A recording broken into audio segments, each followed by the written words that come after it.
అమ్మా నమస్తే అన్నయ్య, నమస్తే తమ్ముడు. రాష్ట్రంలో ఉన్న ప్రతి ఒక్కరికి చేతులెత్తి మరీ నమస్కరిస్తున్నాను. అలాగే నా వార్తలు నా ఇష్టం కార్యక్రమానికి మీ అందరికీ స్వాగతం పలుకుతూ ఈ వార్తలు చదువుతున్నది చెంచులగూడ నుంచి మీ వైఎస్ జగన్మోహన్ రెడ్డి కాదా అని నేను అడుగుతున్నా.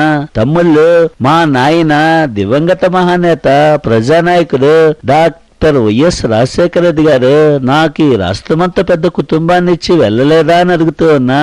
వాళ్ళంతా నన్ను ముఖ్యమంత్రిగా చూడ్డానికి ఎప్పుడెప్పుడా అని వేయికలతో ఎదురు చూడడం లేదా అని అడుగుతూ ఉన్నా.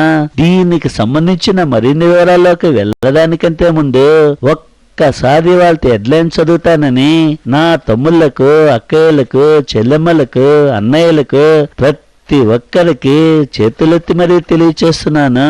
దయచేసి జాగ్రత్తగా వినండి. ఆలస్యంగా అరెస్టు చేసి దెబ్బకొట్టింది సిబిఐ. ముందే అరెస్టు చేస్తే మొత్తం సీట్లు నావే. జర్నలిస్ట్ అయినా, జేడీ అయినా, జైలు అయినా ఏ ఒక్కరిని వదలం. ఏది ఏమైనా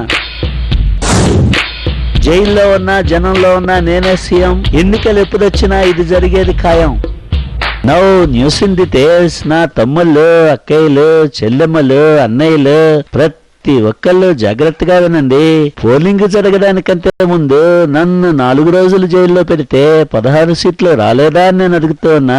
అదే వారం రోజుల ముందుగా నన్ను అరెస్ట్ చేస్తే అన్ని సీట్లు నావయ్యేవి కావా అని అడుగుతున్నా.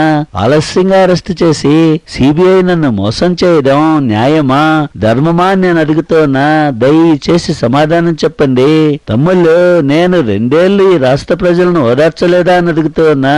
ఇప్పుడు ఈ రాష్ట్ర ప్రజలు ఓట్లు వేసి నన్ను ఓదార్చారా అని అడుగుతున్నా. దయచేసి సమాధానం చెప్పండి. దీనికి సంబంధించిన మరిన్ని వివరాలు చెప్పడానికి మన అధికార ప్రతినిధి అంబటి రాంబాబు లైవ్ లో ఉన్నాడు. Over to Ambati Rambabu. ఏం జగన్ ఏం మాట్లాడతారు? ఏం తమాషాగా ఉందా? పిచ్చ కథలు అనుకుంటారు.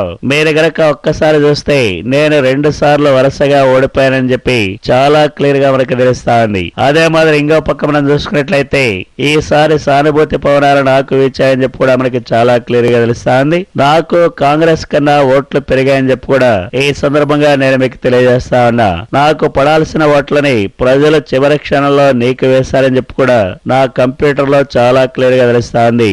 ఇక ముందు అలా జరగదు. జనం నాకే ఓటేస్తారు. నీ పని, నీ పార్టీ పని, అదే మాదిరిగా కాంగ్రెస్ పని కూడా పూర్తిగా అయిపోయినట్టే. లేనిపోయిన అవసరం పెట్టుకోవద్దు. తమ్ముళ్ళు, మన ఓదార్పు యాత్ర ఓట్లని చంద్రబాబు గారు హైజాక్ చేయడానికి ప్రయత్నం చేస్తున్నారు. ఇది న్యాయమా, ఇది ధర్మమా అని అడుగుతున్నా. దయచేసి సమాధానం చెప్పండి. బాబు, జగన్ బాబు, నువ్వు 2 ఏళ్ళు ఓదార్పు చేస్తే వచ్చినన్ని ఓట్లు ప్రభు దయ వల్ల నేను 2 రోజులు రోడ్ షోలు చేస్తేనే వచ్చినాయి నాయన. ఇక ఎప్పుడు ఎన్నికలు వచ్చినా ప్రభు దయ వల్ల నువ్వు జైల్లోనే ఉండు బాబు. నేను షర్మిల రోడ్ షోలు చేస్తాం బాబు.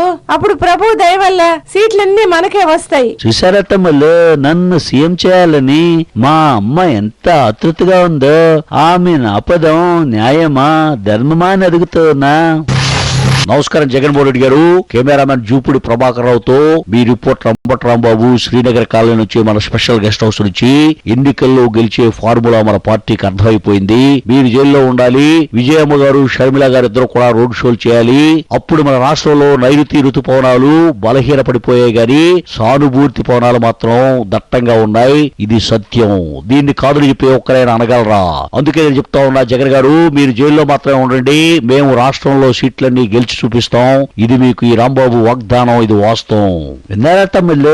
నేను సీఎం కావాలనుకుంటుంటే ఈ రాంబాబు గారు నన్ను జైల్లో ఉండమంటున్నారు. ఇది న్యాయమా, ధర్మమా అని అడుగుతున్నా. సరే తమ్ముళ్ళు, ఇక్కడ మనం ఆలోచన చేయడం కోసం ఒక్క షార్ట్ బ్రేక్ తీసుకున్నాం. Take a break.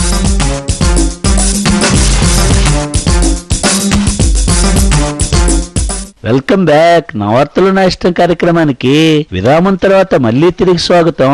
తమ్ముళ్ళు, బ్రదర్ జగన్, నేను బ్రదర్ గాలి జనార్దన్ రెడ్డి బెంగళూరు జైలు నుండి మాట్లాడుతూ ఉన్నాను. అప్పుడు మనం దేవుడిచ్చిన బ్రదర్స్ లో ఉండేవాళ్ళం, ఇప్పుడు జైలు బ్రదర్స్ అయ్యాం. మనిద్దరిది కూడా విడదీయలేని బంధం బ్రదర్. నువ్వు జైలు జీవితం గురించి ఎక్కువగా ఫీల్ అవుతున్నట్టుగా ఉన్నావు. అలాంటి ఫీలింగ్స్ ఏమి కూడా వద్దు బ్రదర్. జైల్ లైఫ్ లో దీని బెనిఫిట్స్ దీనికి ఉన్నాయి. ఈ టైంలో మనం బయట ఉంటే మనం చేసిన పనులకి జనం రాళ్లు పెట్టి మన కొట్టేవాళ్ళు. జైలుకు రాగానే మన మీద సానుభూతి పవనాలు బాగా పెరిగిపోయాయి. అది మన లక్ బ్రదర్. ఇక కర్ణాటక మా బిఎస్ఆర్ పార్టీది, ఏపీ నీ వైఎస్ఆర్ పార్టీది. సెంటర్ లో మనిద్దరం సంకీర్ణ ప్రభుత్వాన్ని పెడదాం బ్రదర్. ఈ దేశాన్ని ఏలేది మనమే బ్రదర్. ఆ రకంగా మనం జైల్లో ఉండడం వల్ల మనకి చాలా లాభాలు ఉన్నాయి బ్రదర్. విన్నారా తమ్ముళ్ళు? మన గాదు బ్రదర్ ఏం చెప్తున్నారు?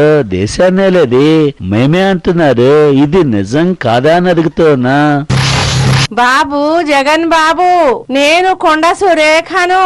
నిన్ను తండ్రి లేని పిల్లవాడు అని ముందుగాల నామకరణం చేసింది నేను. నీ కొరకు ముందుగాల రాజీనామా చేసింది నేను. నువ్వు ఎప్పటికన్నా సీఎం అవుతావు, అంతవరకు మంత్రి పదవి వద్దని శపథం చేసిందే నేను. కానీ ఏమైంది? నేను ఓడిపోయినా. నేను చేసిన తప్పేంటిది బాబు? నేను నా పెనిమిటికి ఇట్లా ఓవర్ యాక్షన్ ఏమన్నా చేసినామా? విన్నారా తమ్ముళ్ళు? విన్నారా? కొండా సురేఖ గారు ఏం చెప్పారో విన్నారా? జగన్ ఏం మాట్లాడుతావు? నీ బండబడా ఇదేనట నువ్వు నా దగ్గర నేర్చుకుంది? అరే మనల్ని నమ్ముకున్నటువంటి వాళ్ళని మనం ప్రాణం ఇచ్చైనా సరే ముందు ఆదుకోవాలి. చిచ్చి ఏం పలా ఇవి? పిల్లి సుభాష్ చంద్రబోసు కొండా సురేఖ ఓడిపోవడం అది నీ తప్పేనా? ఆ తప్పిదానికి నువ్వు ఆలోచన చేయాలి గాని వాళ్ళనంటే ఏం లాభం? ఇలాన పద్ధత? చిచ్చి విన్నారా తమ్ముళ్ళు? మా నాయనే స్వయంగా వచ్చి ఇలా అనేస్తే ఇక మనం చేసేదే ఉంది. అందుకే బులెటిన్ ని ఇక్కడితో ముగిస్తున్నానని మీ అందరికీ తెలియచేస్తున్నాను. నమస్తే అక్కయ్య, నమస్తే చెల్లెమ్మా, నమస్తే అన్నయ్య, నమస్తే తమ్ముడు. జై మన మీద సానుభూతి పవనాలు. జై జై వచ్చే ఎన్నికల్లో మన విజయాలు.